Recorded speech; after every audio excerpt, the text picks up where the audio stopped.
नमस्कार दोस्तों, मैं हूं मनीत कुमार और आप देख रहे हैं हसल वर्ल्ड।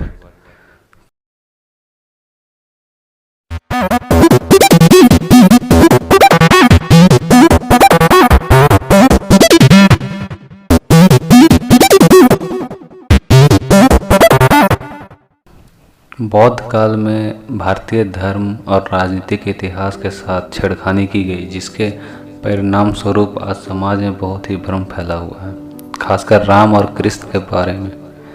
बौद्ध और मध्यकाल में जहां धार्मिक इतिहास को बिगाड़ा गया, वहीं मध्यकाल में साहित्यकारों ने कविता, उपन्यास आदि के माध्यम से इतिहास को अपने तरीके से लिखा।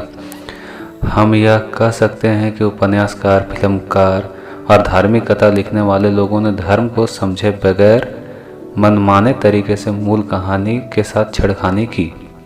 रामलीला के माध्यम से राम का मजाक उड़ाया जाता रहा है। पहले रामायण 6 कांडों की थी, उसमें उत्तरकांड नहीं होता था। फिर बौद्ध काल में उसमें राम और सीता के बारे में सच झूठ लिखकर उत्तरकांड को जोड़ दिया गया।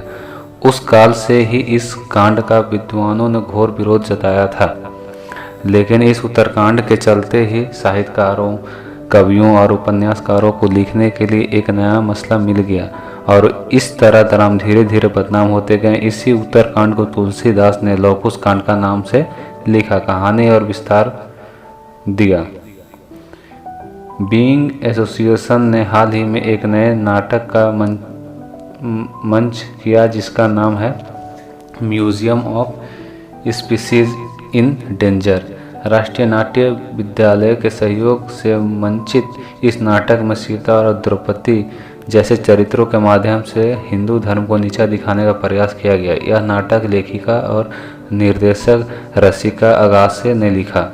सिर्फ नाटक के लिए इसमें मर्यादा पुरुषोत्तम राम को बदनाम करने का प्रयास किया गया। निश्चित ही हमारे समाज में राम के बारे में भ्रम के चलते इस तरह के नाटकों को मंचन होना आम है।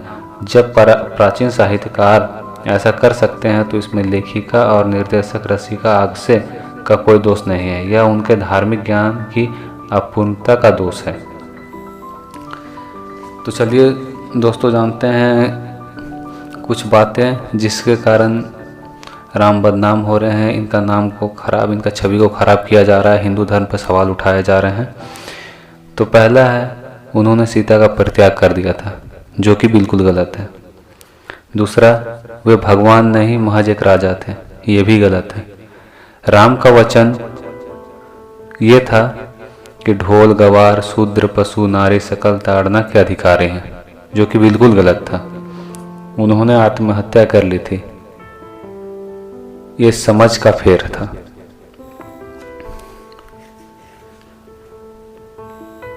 उपरोक्त 4 बातों के अलावा उन पर और भी कई तरीके से वार किया जाता रहा है। वार करने वाले लोगों की हिम्मत सिर्फ हिंदू धर्म पर ही वार करने की होती है, किसी अन्य धर्म पर वार करने की सोचने में उनमें दहशत पैदा हो जाती है। राम और कृष्ण के विरोध की शुरुआत बौद्ध काल से ही होती आई है। भगवान बुद्ध ने कभी राम और कृष्ण का विरोध नहीं किया, लेकिन नवयान ने अपने धर्म का आधार नफरत को बनाया, बुद्ध के संदेश को नहीं। चलिए तो जानते हैं। तो पहला टॉपिक था, सीता का परित्याग कर दिया गया था, जो कि गलत था। तो आइए जानते हैं इसके बारे में विस्तार से। सीता 2 वर्ष तक रावण की अशोक वाटिका में बंधक बनकर रही, लेकिन इस दौरान रावण ने सीता को छुआ तक नहीं। इसका कारण था, रावण को स्वर्ग की अप्सरा ने यह शाप दिया था कि जब भी तुम किसी ऐसी स्त्री से परिणय करोगे जो तुम्हें नहीं चाहती, तो तुम तत्काल ही मृत्यु को प्राप्त हो जाओगे। अतः रावण किसी भी स्त्री की इच्छा के बगैर उससे परिणय नहीं कर सकता था। सीता को मुक्त करने के बाद समाज में यह प्रचारित है कि अग्नि परीक्षा के बाद राम ने प्रसन्न भाव से सीता को ग्रहण किया और उपस्थित समुदाय से कहा कि उन्होंने लोक निंदा के भय से सीता को ग्रहण नहीं किया था, किंतु अब अग्नि परीक्षा से गुजरने के बाद यह सिद्ध होता है कि सीता पवित्र है, तो अब किसी को इसमें संशय नहीं होना चाहिए। लेकिन इस अग्नि परीक्षा के बाद भी जन समुदाय में तरह तरह की बातें बनाई जाने लगी। जब राम ने सीता को छोड़ने का मन बनाया, यह बात उत्तरकांड में लिखी है, यह मूल रामायण में नहीं है। वाल्मीकि रामायण, जो निश्चित रूप से बौद्ध धर्म के अभ्युदय के पूर्व लिखी गई थी, समस्त विकृतियों से अछूती है। इसमें सीता परित्याग, शंभुक वध, रावण चरित्र आदि कुछ भी नहीं है। यह रामायण युद्धकांड यानी कि लंका कांड में समाप्त होकर केवल 6 कांडों की थी। इसमें उत्तरकांड बाद में जोड़ा गया। शोधकर्ता कहते हैं कि हमारे इतिहास की यह सबसे बड़ी भूल थी कि बौद्ध काल में उत्तरकांड लिखा गया है और इसे वाल्मीकि रामायण का हिस्सा बना दिया गया। हो सकता है कि यह उस काल की सामाजिक मजबूरियां थी, लेकिन सच को इस तरह बिगाड़ना कहाँ तक उचित है। सीता ने ना तो अग्नि परीक्षा दी और ना ही मर्यादा पुरुषोत्तम राम ने उनका कभी परित्याग किया। दूसरा, राजा राम या भगवान। राम राजा थे या भगवान थे? हिंदू धर्म के आलोचक खासकर राम की जरूर आलोचना करते हैं, क्योंकि उन्हें मालूम है कि राम हिंदू धर्म का सबसे बड़ा मजबूत आधार स्तंभ है। इस स्तंभ को गिरा दिया गया तो हिंदुओं को धर्मांतरित करना और आसान हो जाएगा। इसी नीति के चलते तथा कथित धर्मनिरपेक्ष ताकतों के साथ मिलकर राम को एक सामान्य पुरुष घोषित करने की साजिश की जा रही है। वे कहते हैं कि राम कोई भगवान नहीं थे, वे महज एक राजा थे। उन्होंने समाज और धर्म के लिए क्या किया? वो तो अपनी स्त्री के लिए रावण से लड़े और उसके चंगुल से मुक्त कराकर लाए। इससे वे भगवान कहाँ से हो गए? भगवान राम मर्यादा पुरुषोत्तम कहा गया, अर्थात पुरुषों में सबसे श्रेष्ठ उत्तम पुरुष। अपने वनवास के दौरान उन्होंने देश के सभी आदिवासी और दलितों को संगठित करने का कार्य किया और उनको जीवन जीने की शिक्षा दी। इस दौरान उन्होंने सादगी भरा जीवन जिया। उन्होंने देश के सभी संतों के आश्रम को बराबर लोगों से आतंक से बचाया। उसका उदाहरण सिर्फ रामायण में ही नहीं बल्कि देश भर में बिखरे पड़े साक्ष्य में आसानी से मिल जाएगा।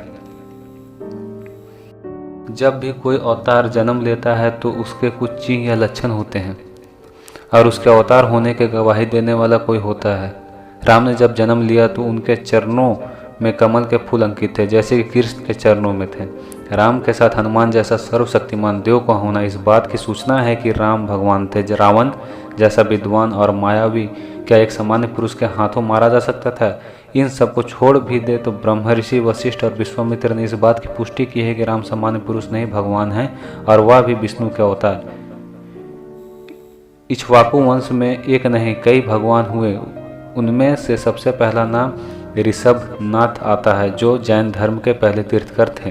यह तुलसीदास जी ने रामचरितमानस में लिखा, ढोल गंवार शूद्र पशु नारी सकल ताड़ना के अधिकारी हैं। ऐसा श्री राम ने कभी नहीं कहा। यदि रामानंद सागर कोई रामायण लिखते हैं और वे अपनी इच्छा से जब राम का डायलॉग लिखते हैं तो इसका मतलब तो नहीं लगना चाहिए कि ऐसा राम ने बोला है।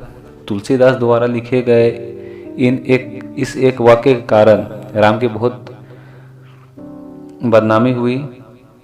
कोई यह नहीं सोचता है कि जब कोई लेखक अपने तरीके से रामायण लिखता है तो उस समय उस पर उस काल की परिस्थिति और अपने विचार ही हावी होते हैं। राम ने आत्महत्या कर ली थी, गलत बात। राम द्वारा जल समाधि लेने को आज आलोचकों ने आत्महत्या करना बताया। मध्यकाल में ऐसे बहुत से साधु हुए हैं जिन्होंने जिंदा रहते हुए वे सभी के सामने धीरे धीरे अपनी देह छोड़ दी और फिर उनकी समाधि बनाई गई। राजस्थान के महान संत बाबा रामदेव, जिनको रामापीर के नाम से भी जानते हैं, उन्होंने जिंदा समाधि ले ली थी। तो क्या हम उसे आत्महत्या कहें कि उन्होंने आत्महत्या कर ली थी? गलत। जानकारी के अभाव में लोगों ने तरह तरह की बातें बनाई, तो ये जानकारी मेरे तरफ से आप लोगों को ये जानकारी कैसे लगी कमेंट सेक्शन में बताएं। अगर कोई और सलाह देना है तो भी कमेंट सेक्शन में बता सकते हैं, और किसी टॉपिक पे अगर आप जानना चाहते हैं तो वो टॉपिक दे सकते हैं, जिसके कारण उस टॉपिक में कुछ वीडियो बनाओ और कुछ जानकारी अपने तरफ से आपको दूँ। अगर जानकारी अच्छी लगी तो लाइक सब्सक्राइब ज़रूर करें, और चलिए मिलते हैं अगले वीडियो में। धन्यवाद।